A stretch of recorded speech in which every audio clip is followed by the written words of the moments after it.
Gelobt sei Jesus Christus. In Ewigkeit. Amen.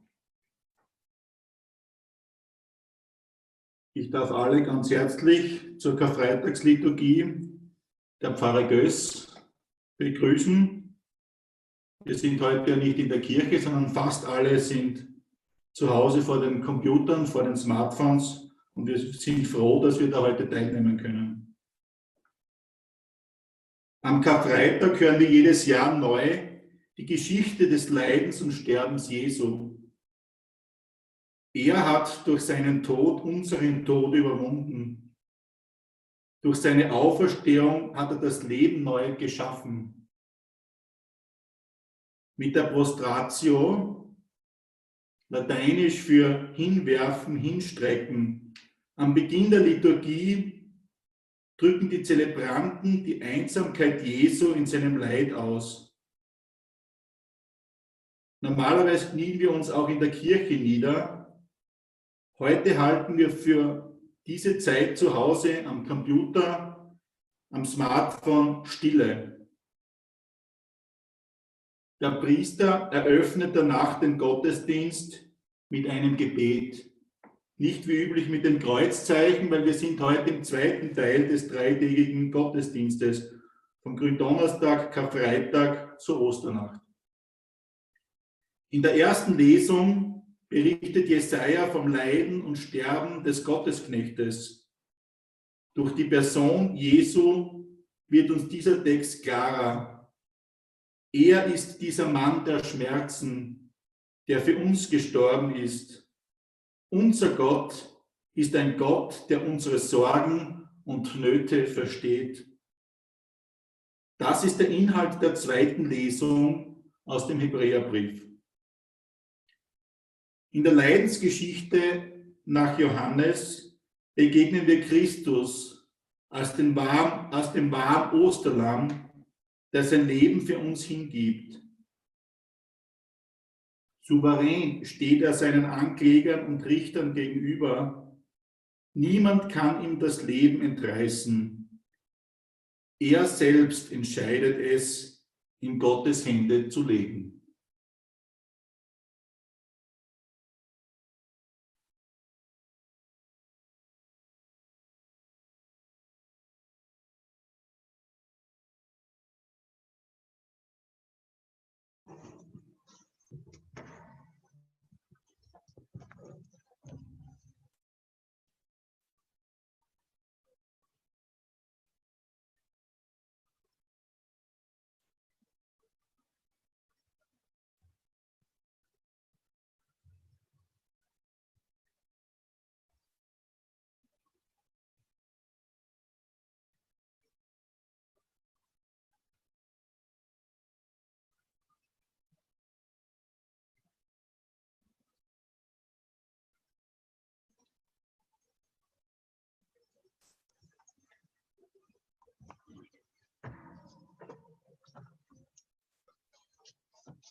Gedenke, Herr, der großen Taten, die dein Erbarmen gewirkt hat.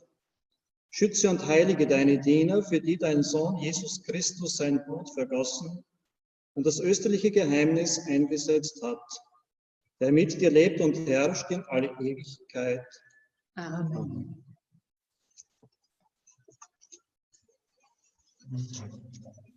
Lesung aus dem Buch Jesaja. Seht, mein Knecht hat Erfolg. Er wird groß sein und hoch erhaben. Viele haben sich über ihn entsetzt, so entstellt sah er aus. Nicht mehr wie ein Mensch, seine Gestalt war nicht mehr die eines Menschen. Jetzt aber setzt er viele Völker in Staunen. Könige müssen vor ihm verstummen. Denn was man ihnen noch nie erzählt hat, das sehen sie nun. Was sie niemals hörten, das erfahren sie jetzt. Wer hat unserer Kunde geglaubt? Der Arm des Herrn. Wem wurde er offenbar? Vor seinen Augen wuchs er auf wie ein junger Spross, wie ein Wurzeltrieb aus trockenem Boden. Er hatte keine schöne und edle Gestalt, so dass wir ihn anschauen mochten. Er sah nicht so aus, dass wir Gefallen fanden an ihm. Er wurde verachtet und von den Menschen gemieden. Ein Mann voller Schmerzen, mit Krankheit vertraut. Wie einer, vor dem man das Gesicht verhüllt, war er verachtet. Wir schätzten ihn nicht, aber er hat unsere Krankheit getragen und unsere Schmerzen auf sich geladen. Wir meinten, er sei von Gott geschlagen, von ihm getroffen und gebeugt. Doch er wurde durchbohrt, wegen unserer Verbrechen, wegen unserer Sünden zermalmt. Zu unserem Heil lag die Strafe auf ihm.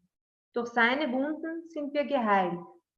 Wir hatten uns alle verirrt, wie Schafe. Jeder ging für sich seinen Weg. Doch der Herr lud auf ihn die Schuld von uns allen. Er wurde misshandelt und niedergedrückt, aber er tat seinen Mund nicht auf. Wie ein Lamm, das man zum Schlachten führt, und wie ein Schaf angesichts seiner Scherer. So tat auch er seinen Mund nicht auf. Durch Haft und Gericht wurde er dahingerafft. Doch wen kümmerte sein Geschick?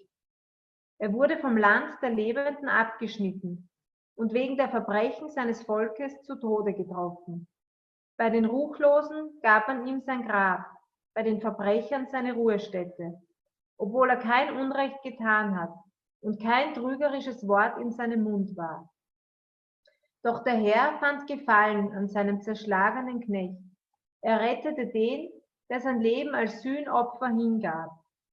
Er wird Nachkommen sehen und lange leben. Der Plan des Herrn wird durch ihn gelingen. Nachdem er so viel ertrug, erblickt er das Licht. Er sättigt sich an Erkenntnis. Mein Knecht, der Gerechte, macht die vielen gerecht. Er lädt ihre Schuld auf sich. Deshalb gebe ich ihm seinen Anteil unter den Großen und mit den Mächtigen teilt er die Beute, weil er sein Leben dem Tod preisgab und sich unter die Verbrecher rechnen ließ. Denn er trug die Sünden von vielen und trat für die Schuldigen ein. Wort des lebendigen Gottes.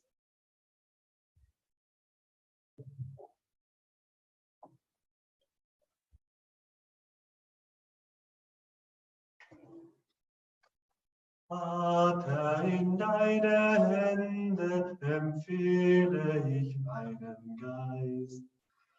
Vater, in deine Hände empfehle ich meinen Geist. Herr, ich suche Zuflucht bei dir. Lass mich doch niemals scheitern. Rette mich in deiner Gerechtigkeit. In deine Hände lege ich voll Vertrauen meinen Geist. Du hast mich erlöst, Herr, du treuer Gott. Vater, in deine Hände erhebe ich meinen Geist. Zum Spott geworden bin ich all meinen Feinden, ein Hohn den Nachbarn, ein Schrecken den Freunden. Wer mich auf der Straße sieht, der flieht vor mir.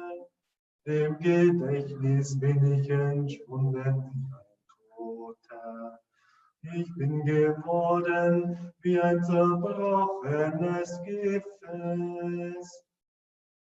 Vater, in deine Hände empfehle ich meinen Geist.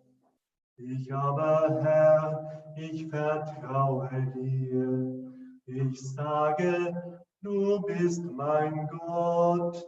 In deiner Hand liegt mein Geschick. Entreiß mich der Hand meiner Feinde und Verfolger. Vater, in deine Hände erhebe ich meinen Geist. Lass dein Angesicht leuchten über deinem Knecht. Hilf mir in deiner Güte. Euer Herz sei stark und unverzagt, ihr alle, die ihr wartet auf den Herrn. Vater, in deine Hände lege ich meinen Geist.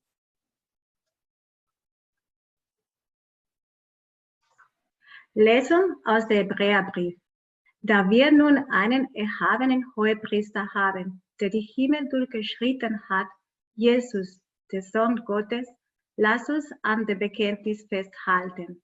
Wir haben ja nicht einen Hohepriester, der nicht mitfühlen könnte mit unserem Schwäche, sondern einer, der in allem wie wir in Versuchung geführt worden ist, aber nicht gesündigt hat. Lass uns also voll Zuversicht hingehen zum Thron der Gnade, damit wir Warmen und Gnade finden und so Hilfe erlangen zur rechten Zeit. Als er auf Erden lebte, hat er mit lauten Schreien und unter Tränen Gebete und Bitte vor dem gebracht, der ihn aus dem Tod retten konnte. Und er ist erhört aus seinem Angst befreit worden. Obwohl er der Sohn war, hat er durch Leiden der Gehorsam gelernt. Zur Vollendung gelangt ist er für alle, die ihm gehorchen, der Urheber des ewigen Heils geworden. Wort des lebendigen Gottes.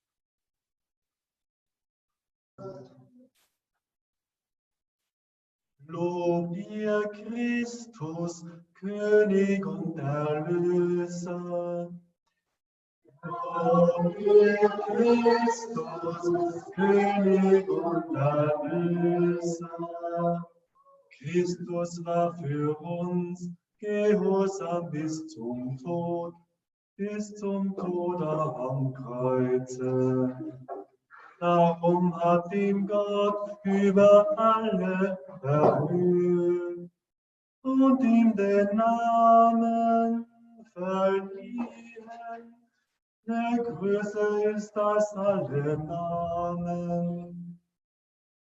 Lob dir, Christus, König und Erlöser.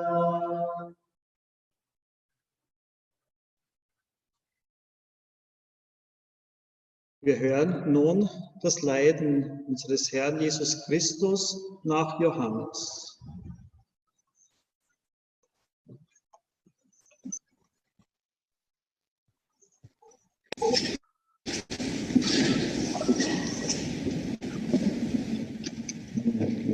Von Kaiaphas brachten sie Jesus zum Prätorium. Es war früh am Morgen. Sie selbst gingen nicht in das Gebäude hinein, um nicht unrein zu werden für das Paschamahl.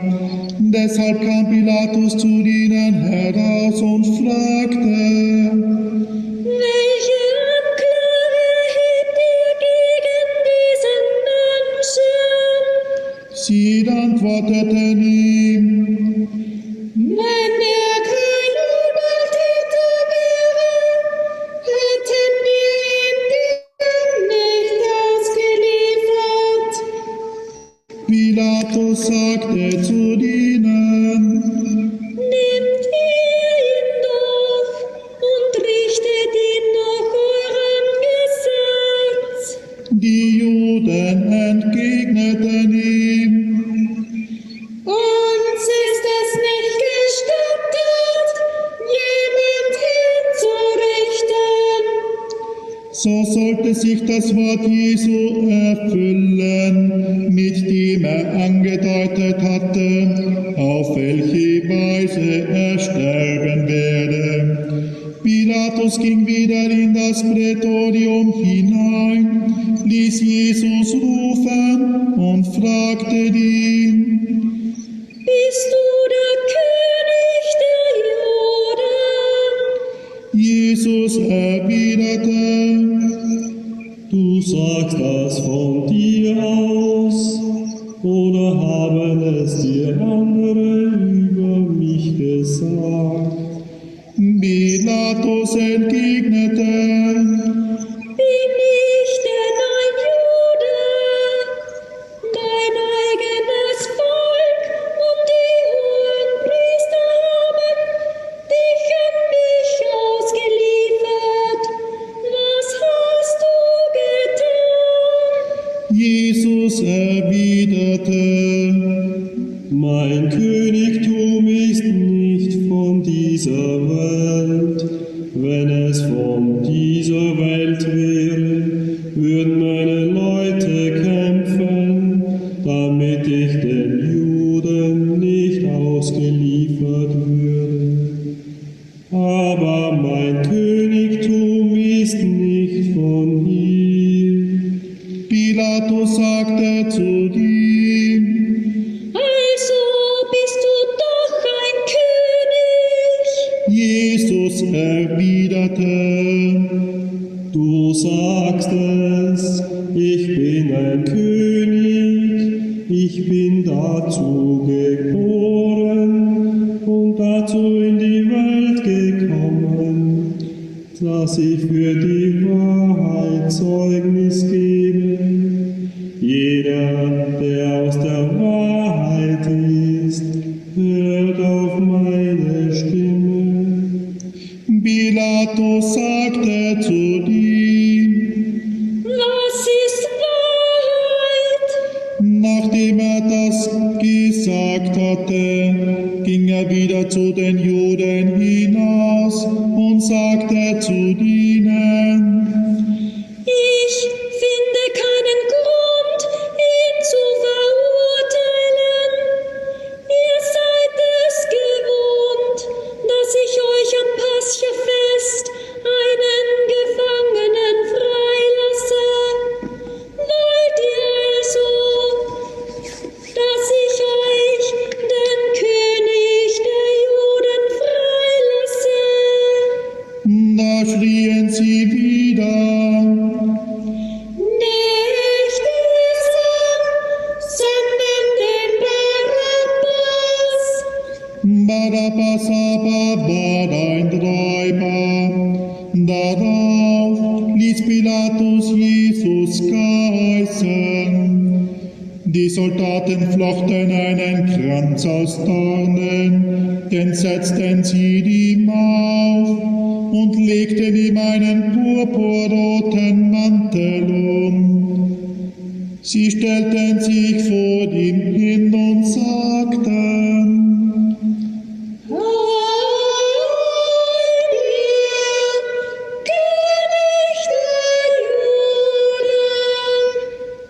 Und sie schlugen ihm ins Gesicht. Pilatus ging wieder hinaus und sagte zu ihnen: Seht, ich bringe ihn zu euch heraus. Ihr sollt wissen, dass ich keinen Grund finde, ihn zu verurteilen. Jesus kam heraus, er trug die Dornenkrone und den purpurroten Mantel. Pilatus sagte zu ihnen: Seht da den Menschen. Als die Hohenpriester und ihre Diener ihn sahen, schrien sie: Ans Kreuz mit ihm! Ans Kreuz mit ihm! Pilatus sagte zu ihnen: Nehmt ihr ihn und kreuzigt ihn, denn ich finde keinen Grund, ihn zu verurteilen. Die Juden entgegneten ihm: Wir haben ein Gesetz, und nach diesem Gesetz muss er sterben, weil er sich ausgegeben hat als Sohn Gottes. Als Pilatus das hörte, wurde er noch ängstlicher. Er ging wieder in das Prätorium hinein und fragte Jesus: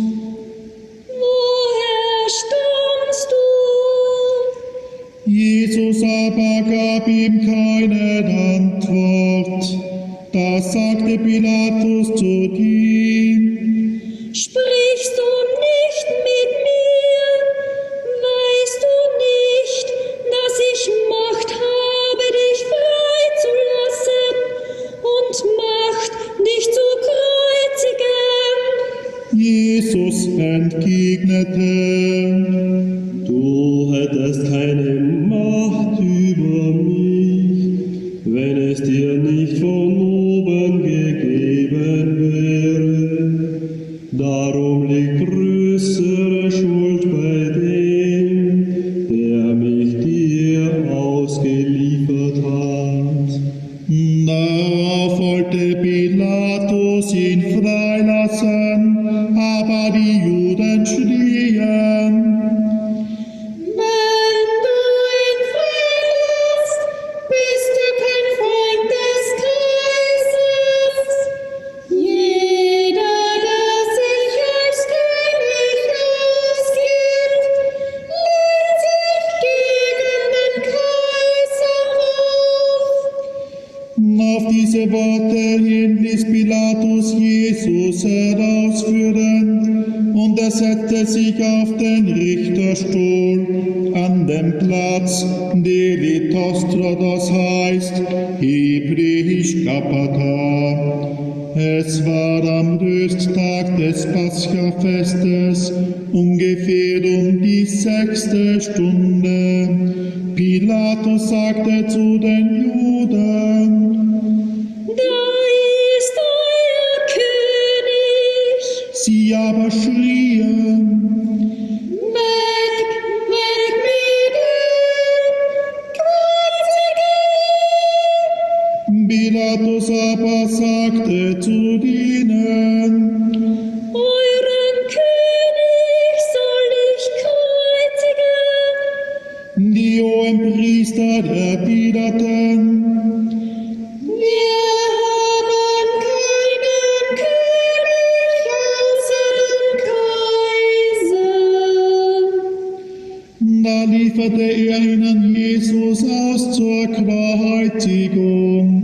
Sie übernahmen Jesus, er trug sein Kreuz und ging hinaus an den Ort, den man Schädelhöhe nennt, hebräisch Golgotha. Dort kreuzigten sie ihn und mit ihm 2 andere, auf jeder Seite einen, in der Mitte Jesus. Pilatus ließ auch ein Schild anfertigen und oben am Kreuz befestigen, die Inschrift lautete: Jesus von Nazareth, der König der Juden. Dieses Schild lasen viele Juden, weil der Platz, wo Jesus gekreuzigt wurde, nahe bei der Stadt lag.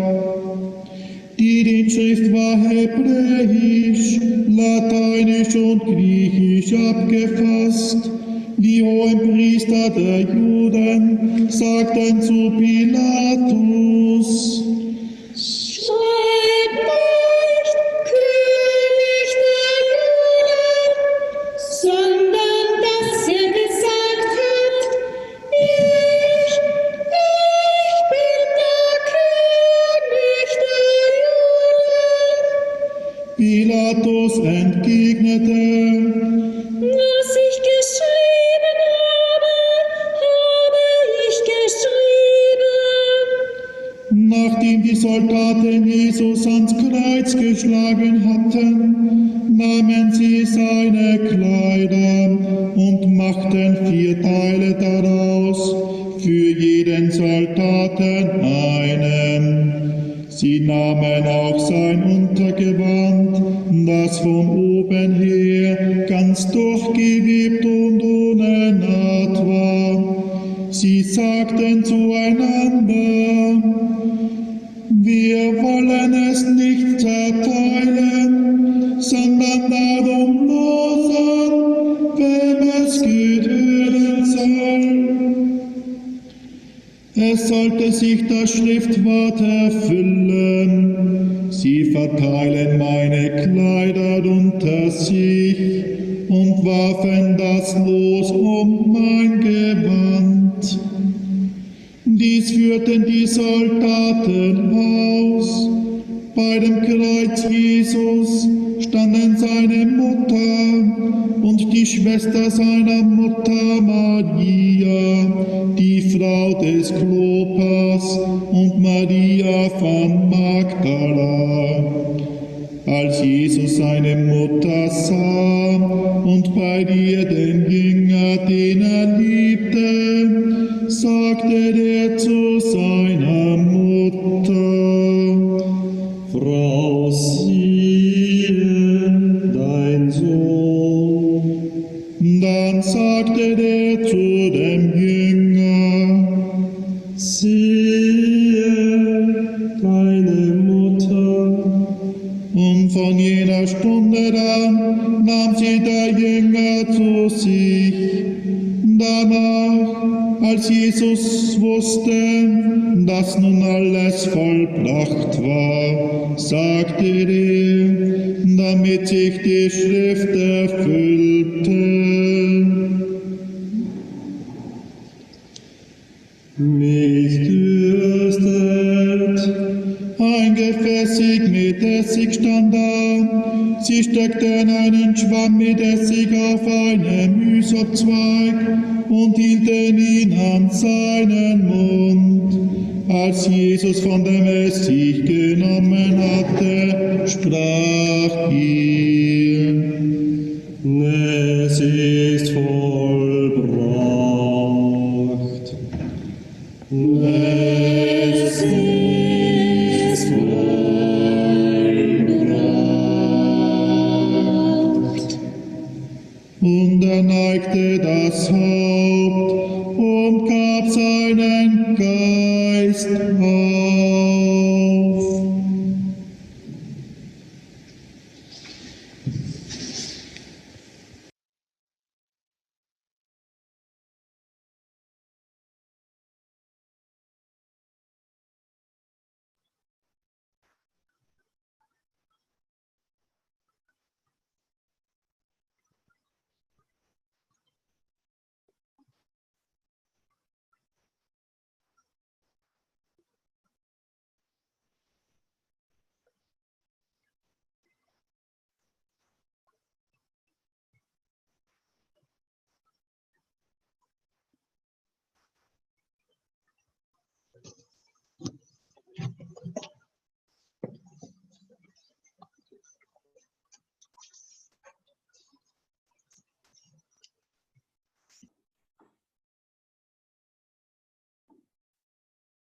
Jesus starb am Kreuz. Im zweiten Teil der Karfreitagsliturgie, der Kreuzverehrung, kann jeder Einzelne zu seinem Gott kommen und mit ihm alleine sein. Als Zeichen der Liebe bringen wir normalerweise Blumen vor das Kreuz. Einige haben das heute schon am Vormittag gemacht und die Gösserkirche Blumen gebracht. Heute gedenken wir zu Hause mit Gebeten und Liedern. Im Vertrauen auf diesen Gott, der einer von uns geworden ist, können wir anschließend die großen Anliegen der Kirche in den großen Fürbitten beten.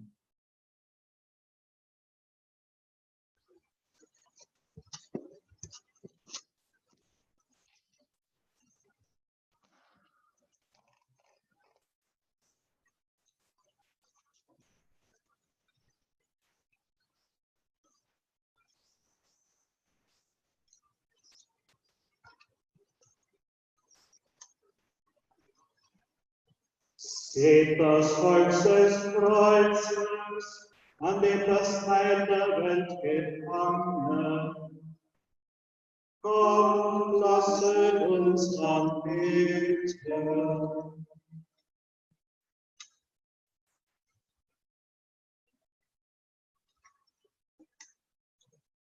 Seht das Volk des Kreuzes, an den das Heil der Welt gefangen. Kommt, lasset uns anbeten.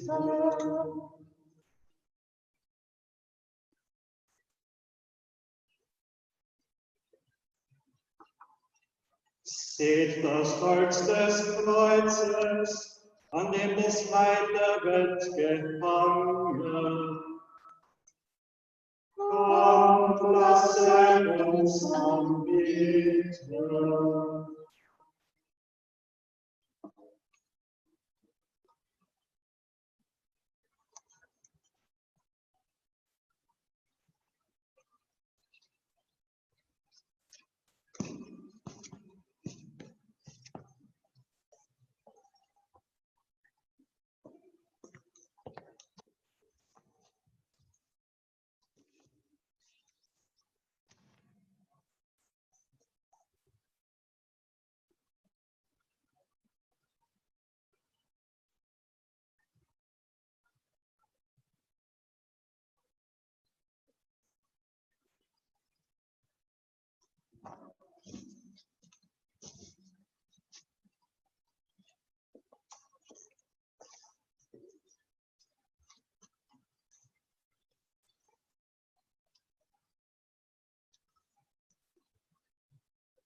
O hauptvoll Blut und Wunden, voll Schmerz und voller Hohn. O Haupt zum Spott gebunden, mit deiner Gnadenkron. O Haupt zum schön geziert, mit höchster Ehr und Zier, jetzt aber frech verhüllet, gegrüßet seist du mir. Du mildes Angesichte, vergibst sonst alle Welt, erzittert im Gerichte. Wie bist du so entstellt? Wie bist du so erbleichet? Wer hat dein Augenlicht? Bis uns dein Licht nicht gleichet, so schenk dich zu Gericht. Wir beten dich an, Herr Jesus Christ, und preisen dich, denn durch dein heiliges Kreuz hast du diese Welt erlöst. Wir danken dir, Herr Jesus Christ, dass du am Kreuz gestorben bist. Lass dein Blut und deine Pein nicht an uns verloren sein.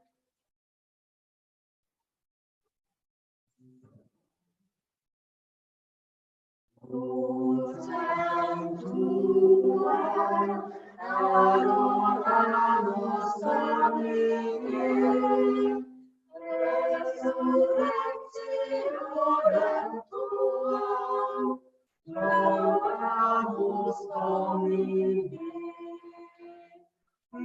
laudamus et glorificamus, resurrectionem tuam, laudamus Domini. Ut sanctua adoramus Domine, resurrectionem tuam, laudamus Domini. Laudamus glorificamus, resurrectionem tuam, laudamus Domini. Crucem tuam adoramus Domine, resurrectionem tuam, laudamus Domine.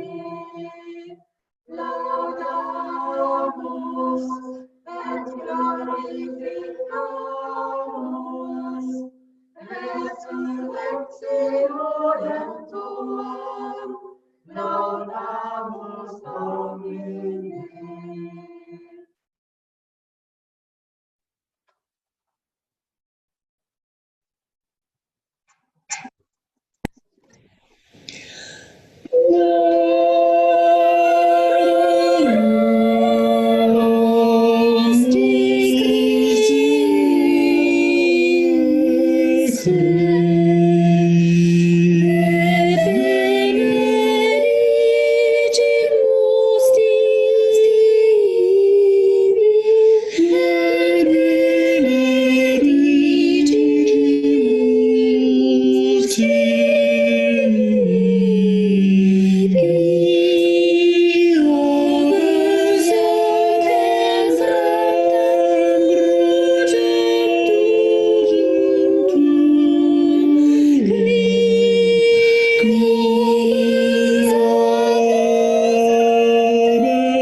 Stärker als sonst erfahren wir in diesen Tagen, wie wenig wir das Leben in der Hand haben.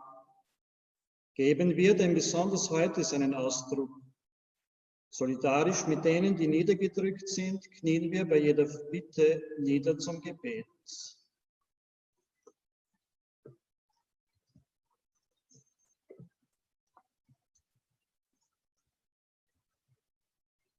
Für die Kirche. Wir wollen nun beten für die Kirche, für unseren Papst Franziskus, für die Bischöfe, Priester, Diakone und Laien, für alle Männer und Frauen, die in der Kirche Gottes Verantwortung tragen. Wir bitten dich, erhöre uns. Wir danken dir, dass du uns erhörst.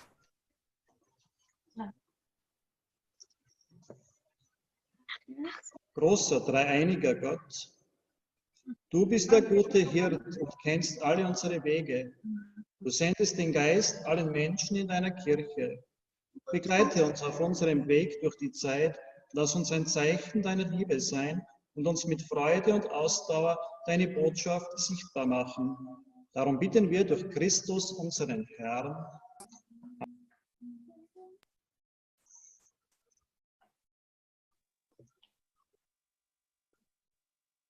für die Katechumenen. Wir wollen auch beten für alle, die sich auf die Taufe vorbereiten, dass sie deine Botschaft verstehen lernen und in ihrer Kirche Heimat finden.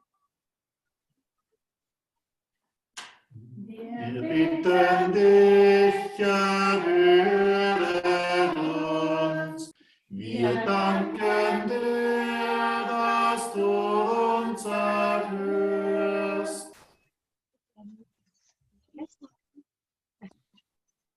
Großer, liebender Gott, du sprichst Menschen an und rufst sie in deine Kirche.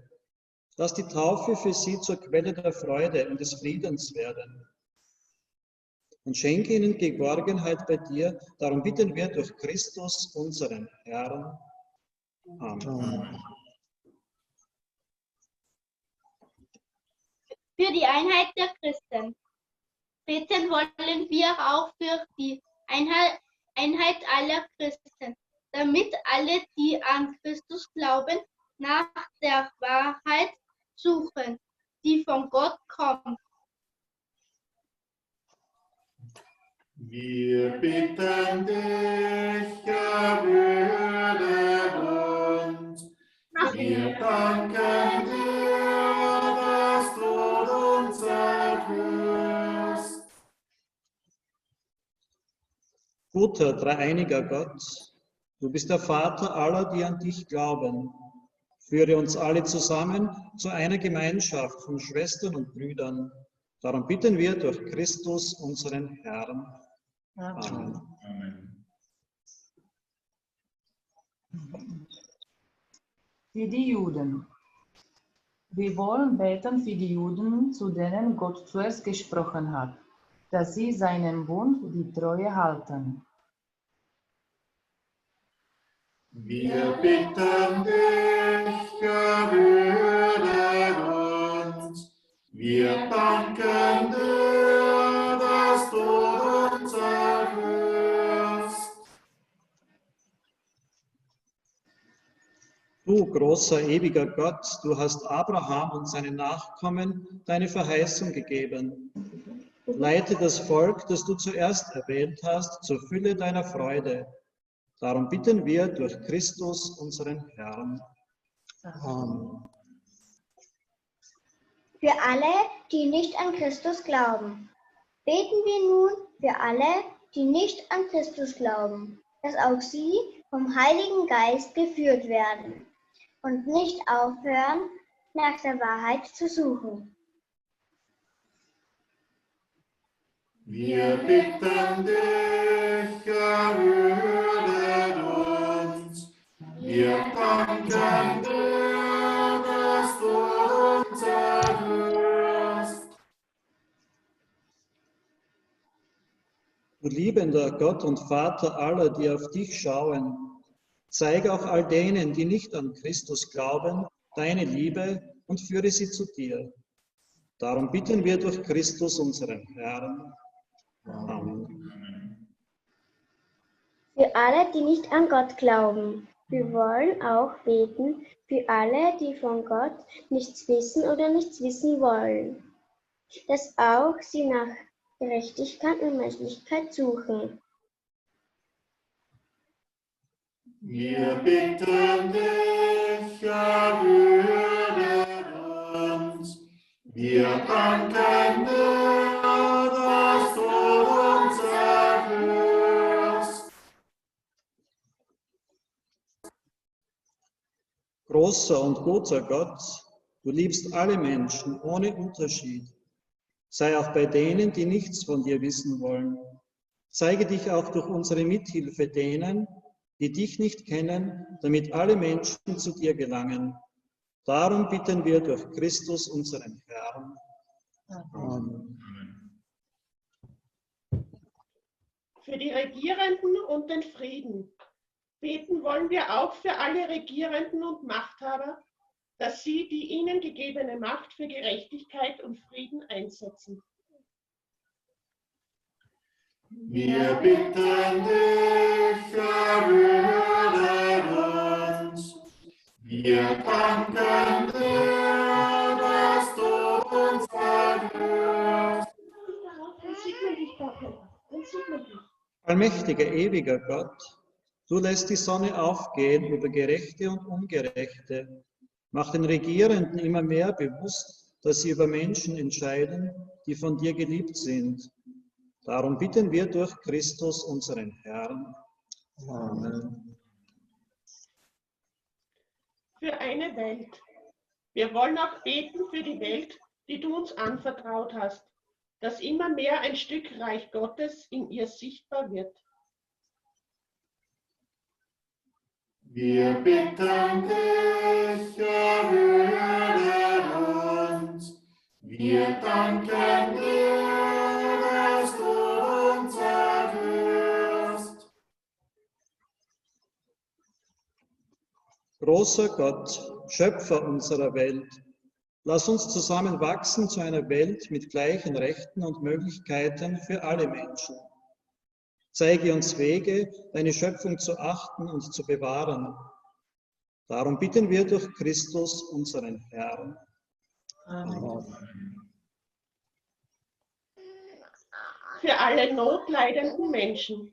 Wir beten zuletzt für alle Menschen, die in Not sind und Hilfe brauchen. Für die Kranken und die Einsamen, für die Ausgestoßenen und die Unterdrückten, für die Hungernden und für alle, die aus ihrer Situation keinen Ausweg sehen, dass sie Menschen finden, die sie annehmen und ihnen wieder Hoffnung geben. Wir bitten dich, erhöre uns. Wir danken dir, dass du uns erhörst.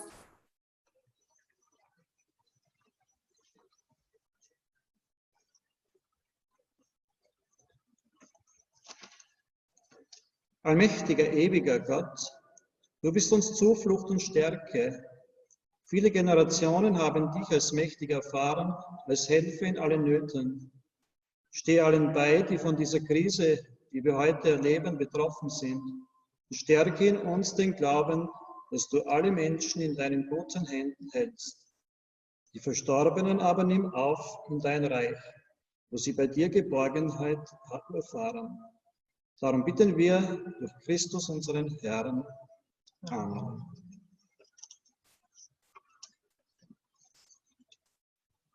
So lasst uns nun all unser Bitten und Beten, auch unsere Gedanken und unser Danken hineinlegen in das Gebet, das Jesus Christus selber gebetet hat. Vater unser im Himmel, geheiligt werde dein Name, dein Reich komme, dein Wille geschehe, wie im Himmel, so auf Erden. Unser tägliches Brot gib uns heute und vergib uns unsere Schuld, wie auch wir vergeben unseren Schuldigern. Und führe uns nicht in Versuchung, sondern erlöse uns von dem Bösen. Denn dein ist das Reich und die Kraft und die Herrlichkeit in Ewigkeit. Amen.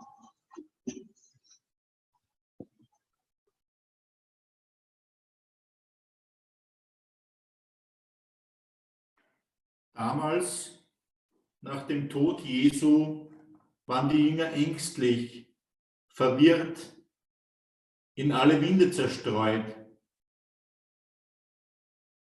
An diese Stunde wollen wir uns erinnern.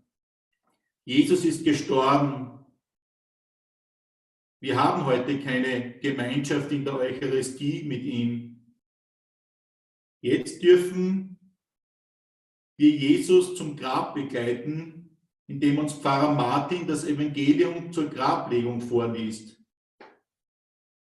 Der Gottesdienst endet ohne Segen, sondern mit einem Gebet.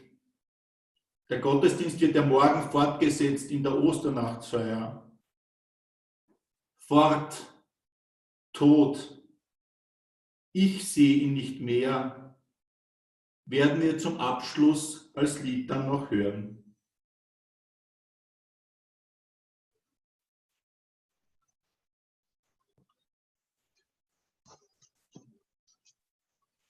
Weil Ostertag war und die Körper während des Sabbats dicht am Kreuz bleiben sollten, baten die Juden Pilatus, man möge den Kreuzten die Beine zerschlagen und ihre Leichnam dann annehmen. Denn dieser Sabbat war ein großer Feiertag. Also kamen die Soldaten und zerschlugen dem ersten die Beine, dann dem anderen, der mit ihm gekreuzt worden war. Als sie aber zu Jesus kamen und sahen, dass er schon tot war, zerschlugen sie ihm die Beine nicht, sondern einer der Soldaten stieß mit der Lanze in seine Seite. Und sogleich floss Blut und Wasser heraus. Und der es gesehen hat, hat es bezeugt, und sein Zeugnis ist wahr. Und er weiß, dass er Wahres berichtet, damit auch ihr glaubt. Denn das ist geschehen, damit sich das Schriftwort erfüllte. Man soll an ihm kein Gebein zerbrechen. Und ein anderes Schriftwort sagt, sie werden auf den blicken, den sie durchbohrt haben. Josef aus Arimathäa war ein junger Jesu, aber aus Furcht vor den Juden nur heimlich. Er bat Pilatus, den Leichnam Jesu annehmen zu dürfen, und Pilatus erlaubte es. Also kam er und nahm den Leichnam ab. Es kam auch Nikodemus, der früher einmal Jesus bei Nacht aufgesucht hatte. Er brachte eine Mischung aus Myrrhe und Aloe, etwa 100 Pfund. Sie nahmen den Leichnam Jesu und umwickelten ihn mit Leinenbinden zusammen mit den wohlreichenden Salben, wie es beim jüdischen Begräbnis Sitte ist. An dem Ort, wo man ihn gekreuzt hatte, war ein Garten, und in dem Garten war ein neues Grab, in dem noch niemand bestattet worden war. Wegen des Risttages der Juden und weil das Grab in der Nähe lag, setzten sie Jesus dort bei.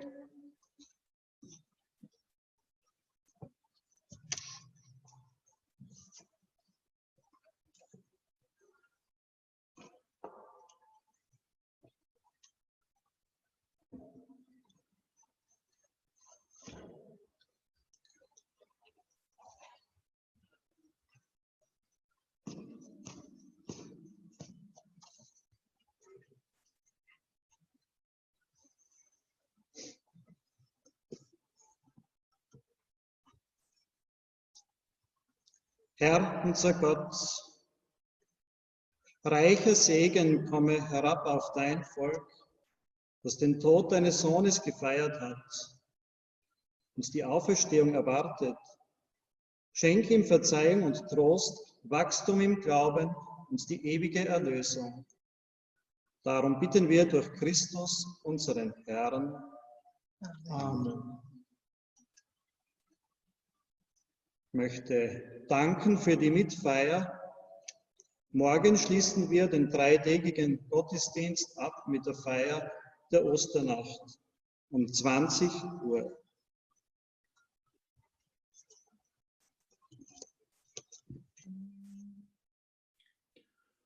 Fahrt, Tod, ich seh ihn nie mehr, er starb am Kreuz. Tod ist er.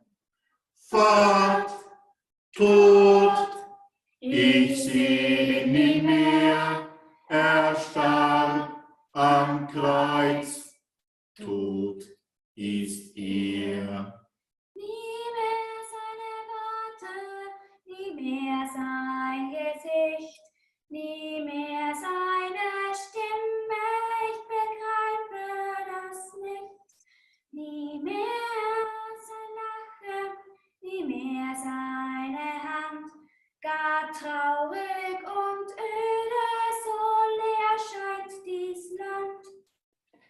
Fort, Tod, ich seh ihn nie mehr, er starb am Kreuz, tot ist er. Fort, Tod, ich seh ihn nie mehr, er starb am Kreuz, tot ist er. Nie mehr seine Wunder, nie mehr seine Kraft, nie mehr das Staunen, weil Unmögliches erschafft, nie mehr so geborgen, nie mehr so gewiss, einen Meister zu haben, der mich nie vergisst. Fort, Tod, ich seh ihn nie mehr, er starb am Kreuz, tot ist er. Fort, Tod, ich seh ihn nie mehr, er starb am Kreuz, tot ist er. Nie mehr Vertrauen, nie mehr Liebe und Glück. Es ist alles vorbei, denn er kommt nicht zurück. Ihm nahe zu sein gab uns Kraft, gab uns Mut. Diese Zeit ist nun aus und es wird nie mehr gut. Fort, Tod, ich seh ihn nie mehr, er starb am Kreuz, tot ist er. Fort,